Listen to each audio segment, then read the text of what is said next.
आज हम संविधान की गौरवशाली यात्रा पे बात करने के लिए चर्चा कर रहे हैं। कल से ये चर्चा चल रही है सर। भाग 1 में लिखा हुआ है India that is Bharat, Hindustan नहीं लिखा हुआ है सर। लेकिन सारे नेता संविधान पे चर्चा कर रहे हैं, लेकिन हिंदुस्तान ही कहेंगे, भारत कहने की हिम्मत नहीं जुटा पा रहे। ये बड़ा सवाल है सर कि क्या संविधान के हिसाब से बात रखी जा रही है।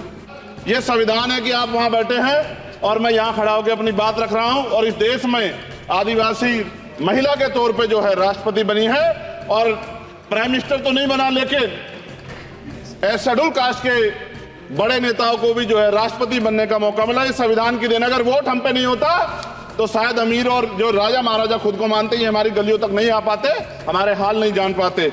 प्लीज सर, क्या दलितों को यहाँ भी बोलने नहीं सर, अगर सबको 4 मिनट दे दो, मुझे दे दो। ये भेदभाव नहीं चलेगा दलितों के साथ। Time is 4 minute, don't waste. भाई सर, आप क्या करो, अगर सबको 4 मिनट दिए तो आप मना करो, मैं बंद कर देता हूँ उसको। क्या दलितों को सबसे आखिरी में नंबर मिलेगा और बोलने का मौका मिलेगा? क्या मजाक कर रहे हैं सर आप? नो, ये all independent people are having only 4 minutes. You take sir, independent में अपनी पार्टी का मेंबर हूँ सर, और जीत के आया हूँ सर, किसी के दया में नहीं आया। श्री चंद्रशेखर आजाद। धन्यवाद सभापति जी। आज हम संविधान की गौरवशाली यात्रा पे जो 75 साल की बात कर रहे हैं।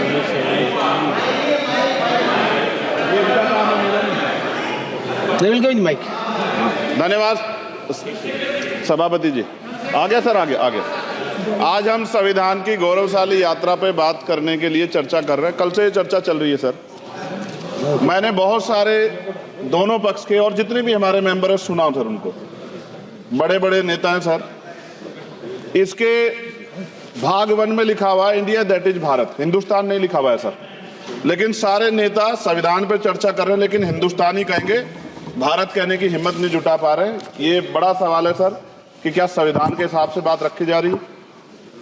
मैं धन्यवाद दूंगा फूले साहू बाबा साहब अम्बेडकर को और मेरे नेता मान्यवर साहब श्री काशीराम को।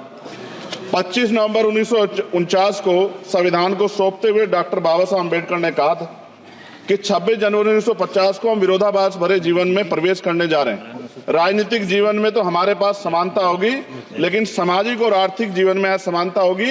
क्या ये चुनौती आज 75 साल बाद दूर हुई है? भारत ने 26 जनवरी 1950 को संविधान लागू होने के साथ खुद को एक संप्रभु लोकतांत्रिक और गणतांत्रिक राज्य होने का ऐलान किया। लेकिन सर, उस समय संविधान की स्थिति ये थी कि जैसे गांव का कोई आदमी, मैं 50 की बात कर रहा हूं, वो 50 साल पहले शहर में आ जाता और बड़े लोगों की महफिल में चला जाता, उस जहां वो खाना खा रहे हो, और वो टेबल पे नैपकिन को खा के जो है कि कहता कि ये तो फीका, क्योंकि वो जानता ही नहीं था, वो समझता नहीं था संविधान को, संविधान है क्या। संविधान उसके लिए महज दस्तावेज था। ये जिम्मेदारी थी राजनीतिक दलों पे कि वो संविधान को व्यवहार में लेके आते, और इसके इतने सारे आर्टिकल हैं, अगर इनको व्यवहार में लाया जाता तो मुझे लगता कि आज देश बहुत बदल गया होता। बाबा साहब ने कहा था कि लोकतंत्र भारतीय भूमि का केवल ऊपरी पोशाक है, उनके अनुसार यहाँ की संस्कृति अनिवार्य तौर पर लोकतांत्रिक है। भारत जैसे गरीब और गैर बराबरी वाले देश में संविधान के जरिए छुआछूत खत्म करना, वंचितों के लिए सकारात्मक उपाय करना, सभी वयस्कों के लिए मतदान का अधिकार देना और सबके लिए सम्मान अधिकार तय करना, ये बहुत बड़ी उपलब्धि थी सर।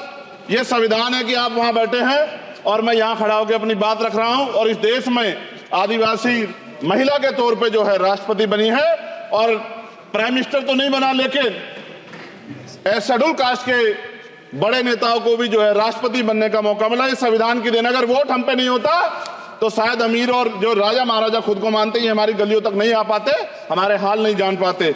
आजादी का मतलब सर सिर्फ अधिकार पाना भर नहीं है, इसके लिए हमारे संविधान में सरकार और नागरिकों के अधिकारों के साथ साथ उनके कर्तव्यों का विस्तार से उल्लेख किया गया है। बाबा साहब ने संविधान सभा में दिए गए भाषण में कहा था कि स्वतंत्रता आनंद का विषय है, पर अब हमें अपनी जिम्मेदारियों पर भी ध्यान देना होगा। संविधान ने सुनिश्चित किया कि रानी के पेट से राजा जन्म नहीं लेगा, वोट से नेता तैयार होगा। आर्थिक बराबरी के लिए सरकार क्या कर रही है? गरीब और गरीब हो रहा है और अमीर हो रहा है। सुबह उठते कहीं बम की धमकी मिलती, कहीं दंगे की। ये अमृत काल है सर, यह धमकी काल है। कितना बढ़ रहा है आर्टिकल 15 सर। भारत में आज भी घोड़ी चढ़नी बैठनी होती है। प्लीज सर, क्या दलितों को यहाँ भी बोलने का नहीं सर? अगर सबको 4 मिनट दे दो, मुझे दे दो।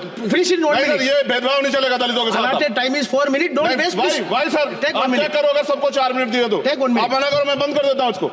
क्या दलितों को सबसे आखिरी में नंबर मिलेगा और बोलने का मौका all मिलेगा? individuals are having क्या मजाक कर रहे हैं सर आप? No, all independent people are having only 4 minutes. You take. Sir 4 minutes. Independent No में problem. अपनी पार्टी का मेंबर हूँ सर और जीत के आया हूँ सर, किसी की दया में नहीं आया।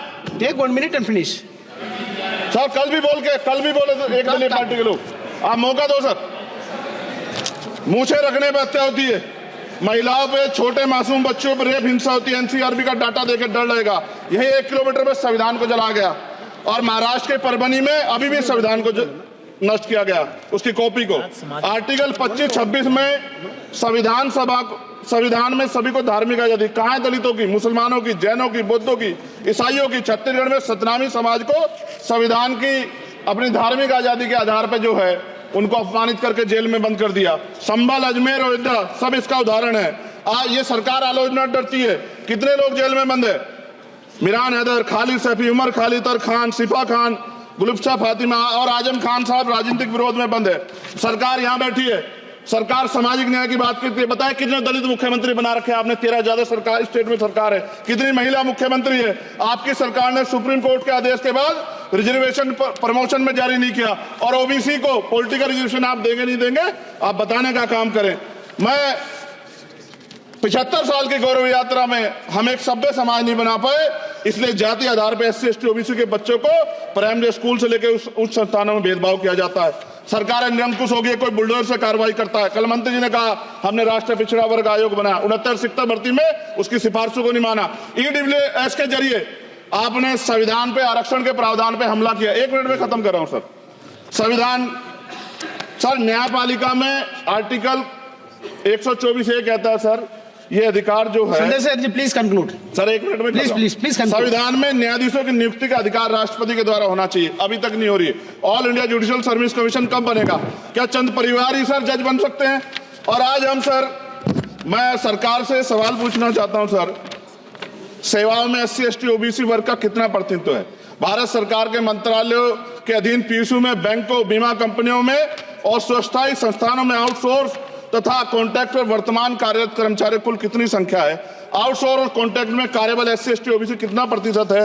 निजी क्षेत्रों में कार्यरत कर्मचारी, उनके SC ST OBC की वर्ग लाभ। सर खत्म कर, लास्ट पॉइंट सर, मैं फिर स्पष्ट तौर पर कह रहा हूं सर, यहां बैठे SC और OBC के मेंबर से कह रहा हूं सर, उनको सामाजिक जिम्मेदारी का ध्यान भी रखना चाहिए। पार्टी के प्रति वफादारी के साथ साथ अपने वर्गों के प्रति ईमानदारी भी रखनी चाहिए। ईमानदारी नहीं होगी तो उन वर्गों का भला नहीं हो सकता और हमें बहुत सरकारों से उम्मीद नहीं है। बहुत बहुत धन्यवाद सर।